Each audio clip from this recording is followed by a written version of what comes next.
open. Right, so if I'm graphing my solution on a number line and it includes one of these two symbols, we need to have an open circle. The other two symbols, so greater than or equal to or less than or equal to, what type of circle do they get? A closed circle.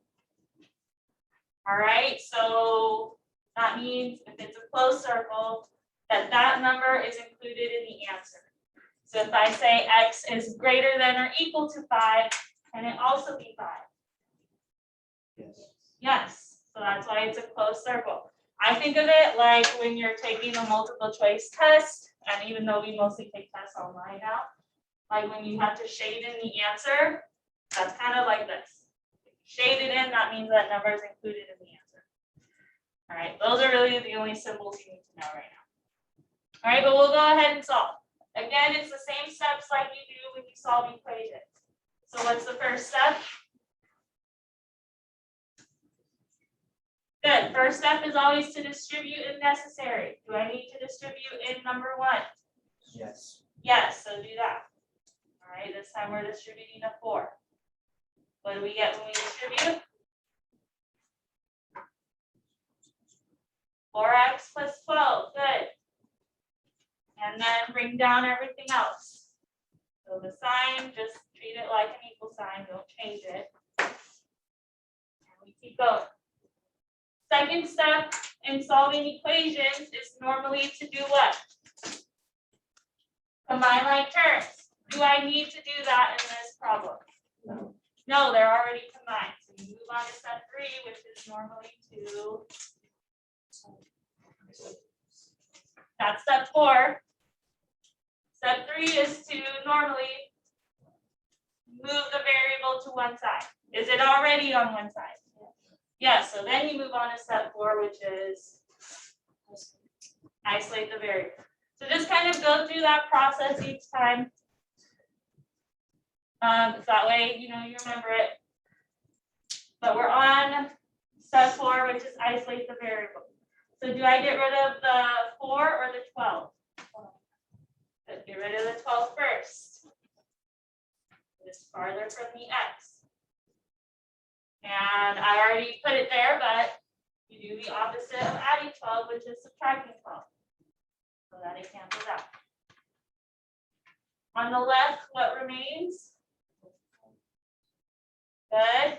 Do I need to change the sign? No.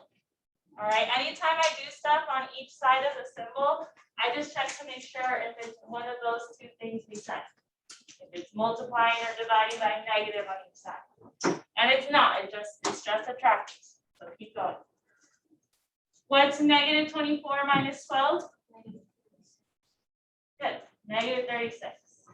Questions about this?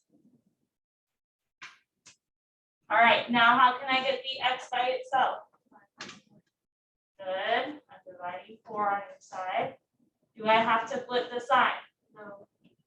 No, because 4 is positive. So you leave it alone. It's only when you multiply or divide by negative. So it stays x greater than what? Negative 9. All right, and now that we have x by itself, we are finished. So we still have to graph it, but we're finished with the solving part. Questions about that? All right, so now we're going to graph it. And normally you have to draw your own number line, but use whatever number x is being compared to and put that in the middle. So x is being compared to negative 9, so put negative 9 in the middle. To the right, it should be numbers bigger or smaller than negative 9. Bigger, so like what would be next? Good. -7, -6. And then to the left, it should be numbers smaller. So this one would be -10, 11, 12. And where does the circle go? It goes on the number that's in your answer, so -9. Is it going to be open or closed? open, because if you look at your little symbols key up here, that's what we said. Now, this part, it says x is greater than -9. So the arrow should be to the left or to the right? To the right. So the arrow should point toward the numbers that if I plug them in for x, they're greater than -9. So that would be like -8, -7, 6, -6. If I keep going, stuff like 0, all bigger than -9. Questions about that? All right, so then together, let's do number 4. Any questions on number 1? Have it written down. All right, so let's look at number 4.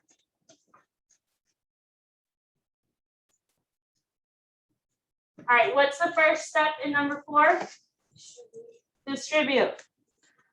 So this time, what are we distributing? And what do we get when we distribute? Good.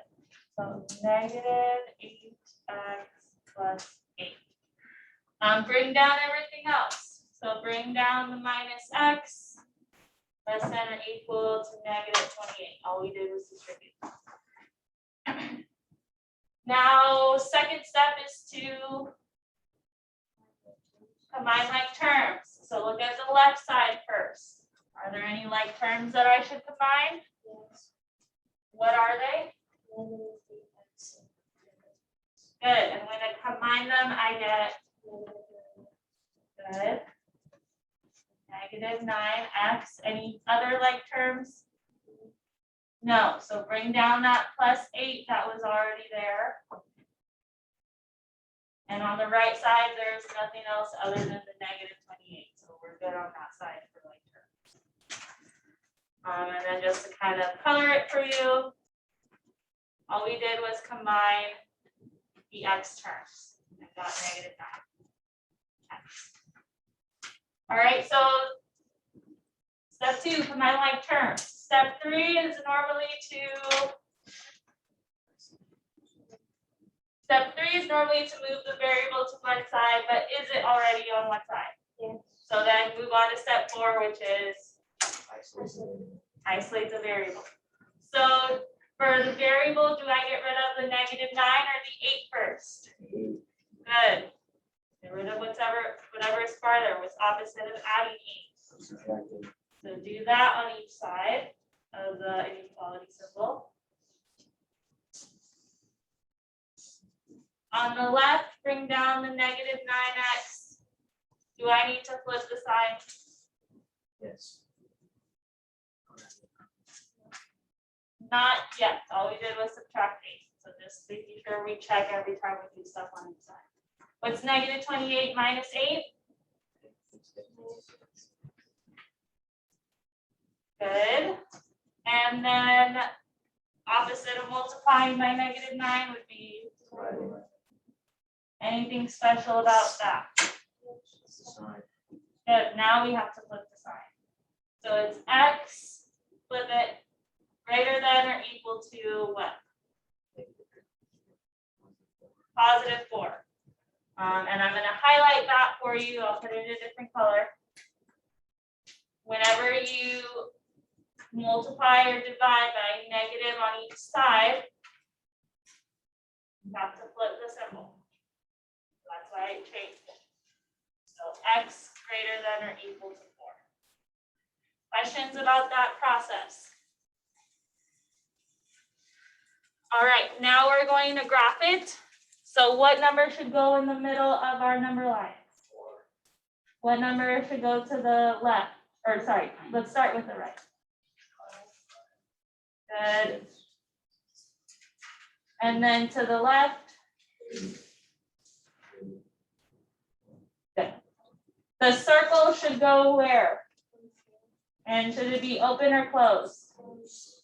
Good, because that symbol has equal to in it. So 4 is included in the answer. And x is greater than or equal to 4. So which numbers are greater than 4? So draw the arrow that way, to the right.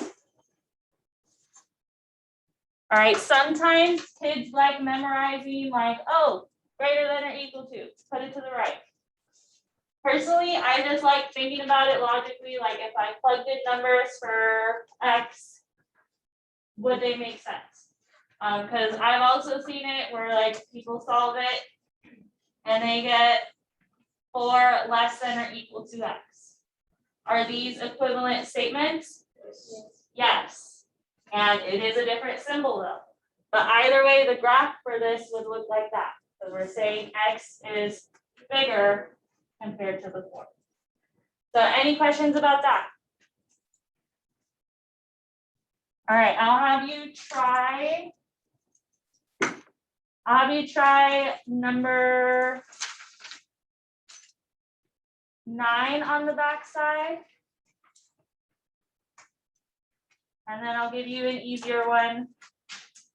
So do number 9 and number 5 on the note sheet. And then I'll project those answers.